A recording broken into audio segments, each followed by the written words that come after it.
Existe um tipo de pecado que você comete todos os dias sem nem perceber. E a Bíblia revela que Deus tem um plano específico para lidar com ele. Bem-vindos ao Entenda a Palavra. Hoje vamos mergulhar em uma das passagens mais reveladoras da Bíblia, Levítico capítulo 4. Você vai descobrir algo que mudará completamente sua perspectiva sobre perdão e responsabilidade. Se você ainda não se inscreveu no canal, faça isso agora. Inscreva-se e ative o sininho. Essa revelação vai impactar sua vida espiritual de forma profunda. Mas primeiro, deixe-me te contar uma história real que vai abrir sua mente para o que Deus quer nos ensinar hoje. Dr. Martinez era considerado um dos melhores cirurgiões de sua cidade. Por 15 anos, ele salvou centenas de vidas, dedicando-se incansavelmente à medicina. Sua reputação era impecável, suas intenções sempre puras. Mas em 2019, algo devastador foi descoberto. Um lote de instrumentos cirúrgicos que ele havia usado por meses estava contaminado com uma bactéria resistente. 3 pacientes morreram e Dr. Martinez nunca soube até ser tarde demais. Ele não teve intenção de prejudicar ninguém, mas o resultado foi o mesmo. Esta história nos leva direto ao coração de Levítico 4, onde Deus revela uma verdade perturbadora. Existem consequências para ações que cometemos sem saber, sem querer, sem perceber. Os antigos hebreus tinham uma palavra específica para isso, shegagá, que significa literalmente vagar sem perceber ou errar por ignorância. Imagine a tensão que isso criava no povo de Israel. Como você pode ser responsável por algo que não sabia que estava fazendo? Como Deus pode exigir reparação por um erro involuntário? A resposta está na natureza do próprio pecado e no caráter de Deus. Veja, o pecado não é apenas uma questão de intenção, é também uma questão de impacto. Quando o Dr. Martinez usou aqueles instrumentos contaminados, suas boas intenções não anularam as consequências mortais. Da mesma forma, quando violamos os padrões de Deus, mesmo sem saber, ainda assim causamos dano a nós mesmos, aos outros e ao nosso relacionamento com o Criador. Mas aqui está o que é fascinante. Os israelitas não ficavam esperando descobrir seus pecados involuntários por acaso. Eles tinham sistemas estabelecidos. Os sacerdotes estudavam constantemente a lei. Os profetas traziam revelações sobre transgressões ocultas. E a própria consciência, aguçada pela palavra, começava a incomodar quando algo não estava certo.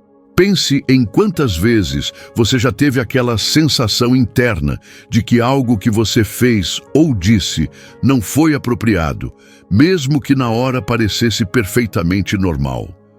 Quantas vezes você descobriu depois que suas palavras feriram alguém, mesmo que essa nunca tenha sido sua intenção?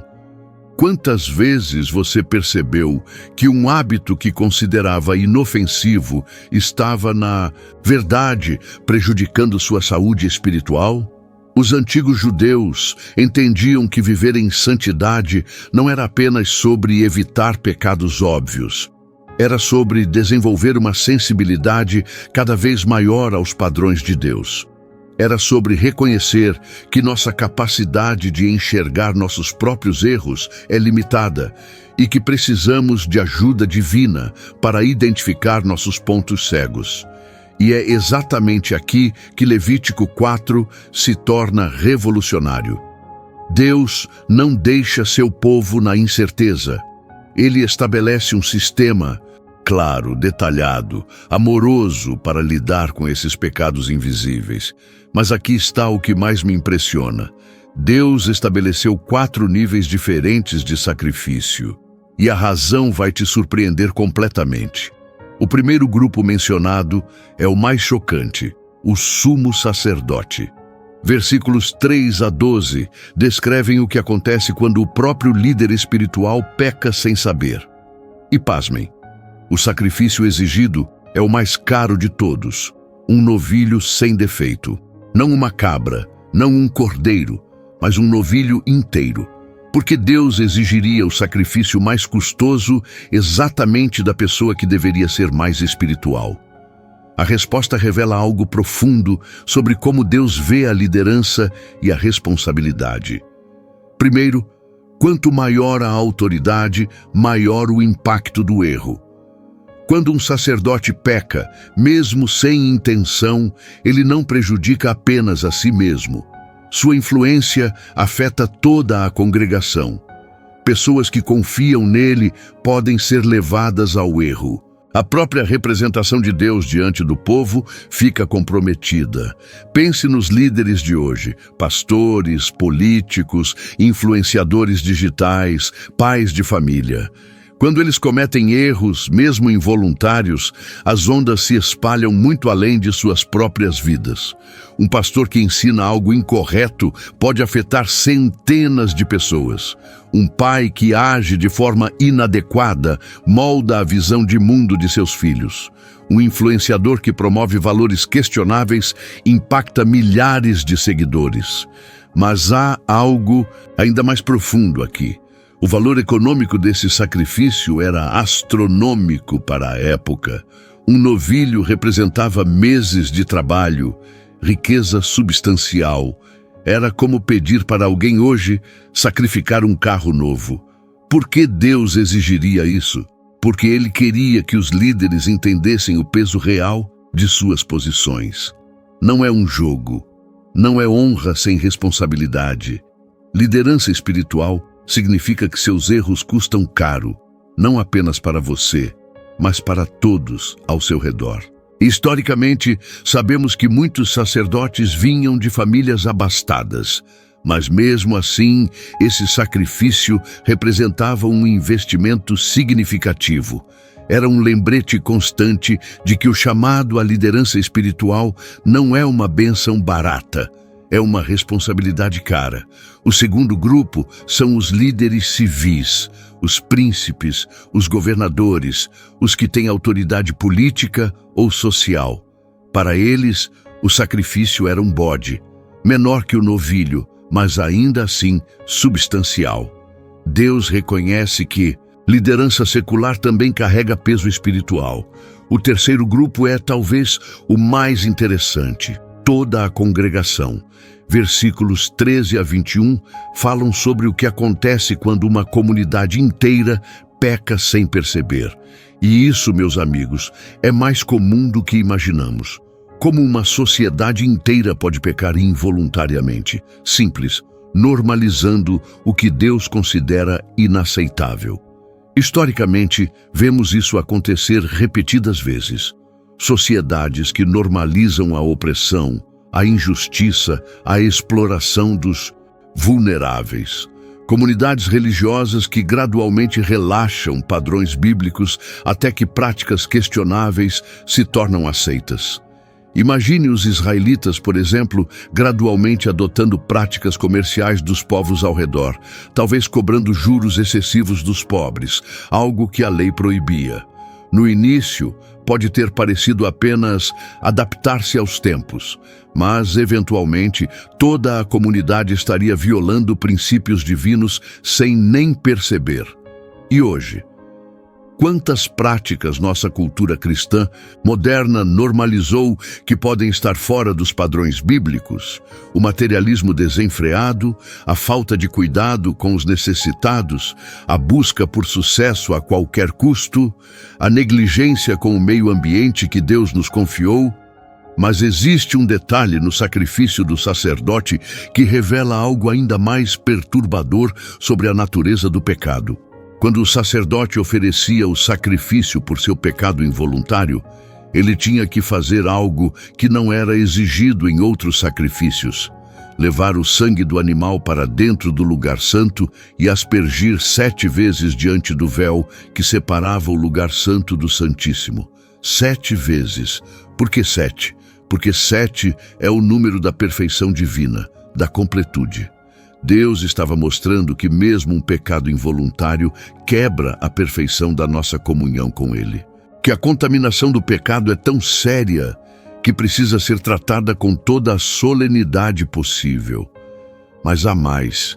O sangue era aspergido especificamente diante do véu, aquele tecido grosso que separava os homens da presença manifesta de Deus. Era como se Deus estivesse dizendo: seu pecado, mesmo involuntário, criou uma barreira, mas este sangue pode remover essa barreira. O ritual era detalhado e específico. Primeiro, o sacerdote impunha as mãos sobre a cabeça do animal, simbolicamente transferindo a culpa. Depois, o animal era morto e seu sangue coletado cuidadosamente. A gordura ao redor dos órgãos vitais era queimada no altar, a parte que subia como aroma agradável a Deus. Mas aqui está o detalhe crucial que diferencia este sacrifício de todos os outros. Toda a carne do animal era levada para fora do acampamento e queimada completamente. Nos outros sacrifícios, os sacerdotes podiam comer parte da carne. Mas quando se tratava do pecado de um sacerdote, nem ele nem ninguém podia se beneficiar. Por quê? Porque Deus estava estabelecendo um princípio. Quando líderes espirituais falham, mesmo involuntariamente, não pode haver benefício pessoal no processo de restauração. Deve ser sacrifício total, humildade completa. E isso nos leva a uma revelação ainda mais profunda sobre Jesus Cristo. O autor de Hebreus nos diz que Jesus foi levado para fora da porta para morrer. Ele se tornou o nosso sacrifício pelos pecados, não apenas os intencionais, mas também aqueles que cometemos sem saber, sem perceber, sem querer. Quantas vezes por dia você age de forma que não agrada completamente a Deus, mas nem percebe? Quantas palavras você fala que não edificam? Quantas oportunidades de amor você perde?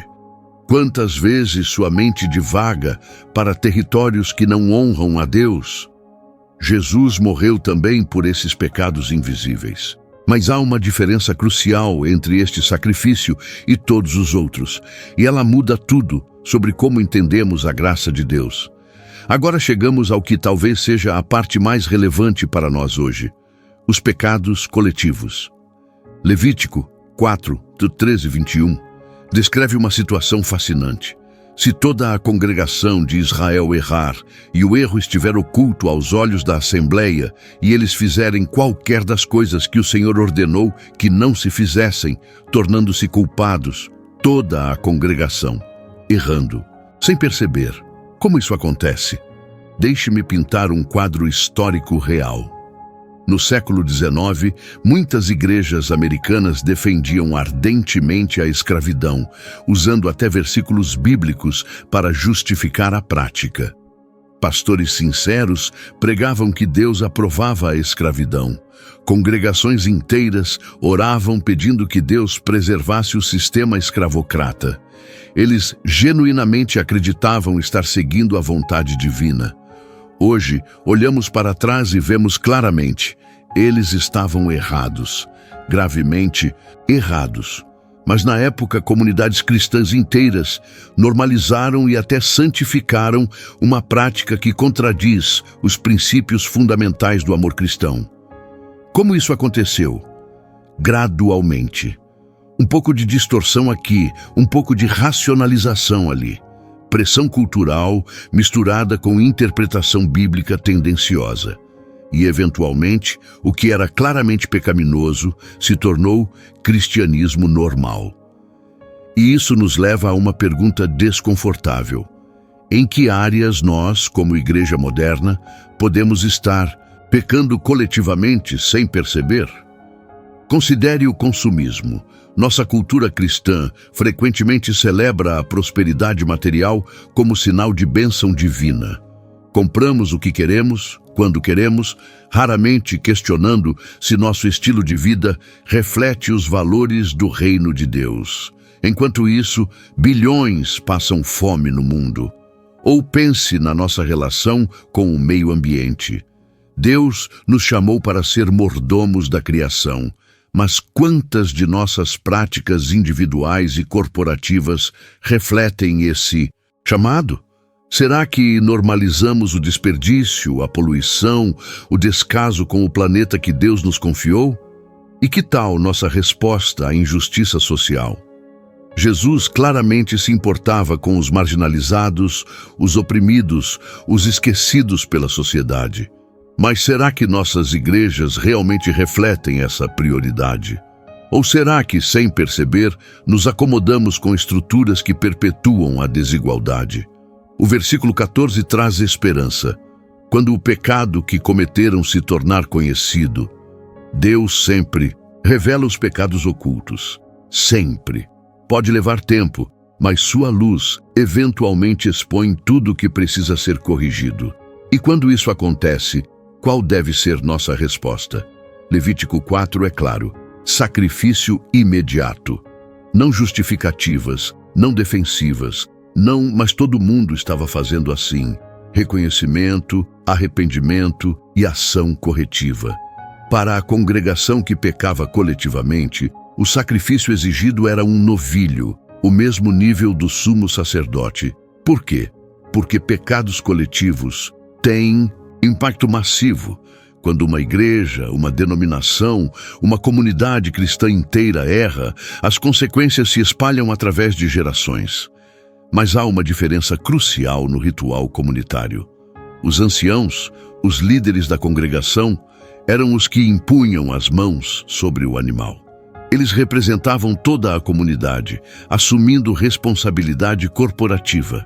Liderança significa não apenas guiar quando as coisas vão bem, mas também assumir responsabilidade quando as coisas vão mal. Imagine como seria se nossas lideranças eclesiásticas modernas aplicassem este princípio, em vez de encobrir problemas ou transferir culpa, e se elas assumissem responsabilidade coletiva pelos fracassos da igreja? E se reconhecessem publicamente quando nossas comunidades se desviaram dos padrões bíblicos? E para nós, individualmente, há uma lição poderosa aqui. Fazemos parte de comunidades maiores. Nossa responsabilidade não é apenas pelos nossos próprios pecados pessoais, mas também por nossa contribuição para pecados coletivos. Se sua igreja está negligenciando os pobres, você é parte dessa negligência. Se sua comunidade cristã está perpetuando preconceitos, você está envolvido. Se sua denominação está distorcendo as escrituras para acomodar pressões culturais, você compartilha dessa responsabilidade. Mas o que acontece quando é especificamente um líder que peca? A resposta vai fazer você repensar tudo sobre autoridade e prestação de contas. Levítico 4, 22, 26 trata dos pecados involuntários de líderes. Não os sacerdotes, mas os príncipes, os governadores, aqueles com autoridade civil ou social. E aqui, Deus revela algo crucial sobre como ele vê a liderança. Primeiro, o sacrifício exigido é menor que o do sacerdote, um bode em vez de um novilho. Mas ainda assim, é substancialmente maior que o sacrifício de uma pessoa comum, que era apenas uma cabra fêmea. Por que essa diferença? Porque Deus reconhece níveis diferentes de responsabilidade e impacto. Um líder político ou social tem influência maior que um cidadão comum, mas menor que um líder espiritual. Suas decisões afetam muitas pessoas, mas não necessariamente a vida espiritual delas da mesma forma que um sacerdote. Mas há algo fascinante no ritual para líderes. Diferentemente do sacrifício do sacerdote, este era parcialmente público. O sangue não era levado para dentro do santuário, mas aspergido no altar que ficava no pátio, onde as pessoas podiam ver. Por quê? Porque quando líderes pecam, mesmo involuntariamente, a restauração precisa ser pública. A transparência é essencial. O povo precisa ver que a justiça foi feita, que a situação foi corrigida, que o líder assumiu responsabilidade. Pense em quantos escândalos de liderança poderiam ser evitados, ou pelo menos melhor resolvidos, se aplicássemos este princípio bíblico. em vez de encobrir, minimizar ou transferir culpa. E se nossos líderes, sejam pastores, políticos, executivos ou pais de família, assumissem responsabilidade pública por seus erros? Mas há outro aspecto crucial aqui que frequentemente perdemos. O versículo 22 começa com uma palavra interessante. Quando um líder pecar, não se pecar, mas quando pecar. Deus assume que líderes vão errar. Mesmo involuntariamente, mesmo com boas intenções, líderes vão falhar. Isso não é licença para pecar, mas reconhecimento da realidade humana. Ninguém é perfeito, nem mesmo aqueles em posições de autoridade. Na verdade, talvez, especialmente aqueles em posições de autoridade, porque enfrentam pressões, tentações e responsabilidades maiores. Mas aqui está a revelação mais impactante de toda esta passagem. Deus não mede o pecado apenas pela intenção, mas pelo impacto. E Ele não estabeleceu este sistema complexo de sacrifícios para punir, mas para restaurar. Cada detalhe do ritual apontava para uma verdade maior, que Deus leva o pecado a sério o suficiente para providenciar uma solução completa, que Ele valoriza tanto seu relacionamento conosco que está disposto a pagar qualquer preço para restaurá-lo. E essa é a conexão profética mais linda de todas. Todo este sistema sacrificial de Levítico 4 estava apontando para Jesus Cristo. Ele se tornou o sacrifício definitivo não apenas para nossos pecados intencionais, mas também para todos aqueles que cometemos sem saber. O escritor de Hebreus nos diz que Jesus pode simpatizar com nossas fraquezas porque foi tentado em todas as coisas, mas sem pecar. Ele entende a pressão de ser humano, de viver em um mundo quebrado, onde é impossível ser perfeito o tempo todo. E Ele ofereceu a si mesmo como o sacrifício final para todos os tipos de pecado. Mas o sistema não era sobre punição. Era sobre restauração, era sobre manter a comunhão entre Deus e seu povo, era sobre criar consciência da santidade divina enquanto demonstrava sua graça abundante. E isso nos leva às implicações práticas para a nossa vida hoje. Como reconhecemos nossos pecados involuntários? Como desenvolvemos sensibilidade espiritual para perceber onde estamos errando sem saber? Primeiro, através da imersão nas Escrituras. A palavra de Deus é como um espelho que revela aspectos do nosso caráter que talvez não vejamos naturalmente. Quanto mais conhecemos os padrões bíblicos, mais percebemos onde estamos aquém. Segundo, através da comunidade cristã autêntica. Precisamos de outros crentes que nos amem o suficiente para nos confrontar amorosamente quando vêm áreas problemáticas em nossas vidas. O ferro afia o ferro e um homem afia o outro. Terceiro, através da oração e do exame pessoal regular. Davi orava: sonda-me, ó Deus, e conhece o meu coração. Prova-me e conhece os meus pensamentos. Vê se há em mim algum caminho mau e guia-me pelo caminho eterno. E, finalmente, através da humildade de reconhecer que nossa capacidade de enxergar nossos próprios problemas é limitada. Precisamos da ajuda do Espírito Santo para nos convencer do pecado, da justiça e do juízo. Levítico 4 nos ensina que Deus se importa profundamente com cada aspecto de nossas vidas. Ele não fecha os olhos para nossos erros só porque não tivemos intenção de errar, mas também não nos deixa sem esperança ou sem solução. Se Deus se importa tanto com pecados que não vemos, quanto mais Ele valoriza um coração que busca genuinamente agradá-lo. Se Ele providenciou um sistema tão detalhado e cuidadoso para lidar com falhas involuntárias, quanto mais Ele está disposto a perdoar e restaurar quando vimos a Ele conscientemente, em arrependimento e fé. A mensagem final de Levítico 4 não é sobre medo ou condenação. É sobre a seriedade do amor de Deus. Ele nos ama demais para ignorar qualquer coisa que prejudique nosso relacionamento com Ele. Ele nos valoriza tanto que está disposto a pagar qualquer preço para nos manter em comunhão perfeita. E através de Jesus Cristo esse preço já foi pago. Não precisamos mais trazer novilhos ou bodes. Não precisamos mais aspergir sangue 7 vezes diante do véu. Jesus entrou além do véu, de uma vez por todas, com seu próprio sangue, garantindo nossa redenção eterna. Mas a lição sobre responsabilidade permanece, especialmente para aqueles de nós em posições de liderança, seja na igreja, na família, no trabalho ou na comunidade. Nossos erros, mesmo involuntários, têm consequências maiores. Nossa responsabilidade de buscar santidade é proporcionalmente maior. E para todos nós, a lição sobre sensibilidade espiritual é crucial. Precisamos desenvolver corações cada vez mais alinhados com os padrões de Deus, mentes cada vez mais renovadas pela sua palavra, consciências cada vez mais aguçadas pelo seu Espírito. Deixe nos comentários qual insight mais impactou você hoje. Foi a revelação sobre os diferentes níveis de responsabilidade?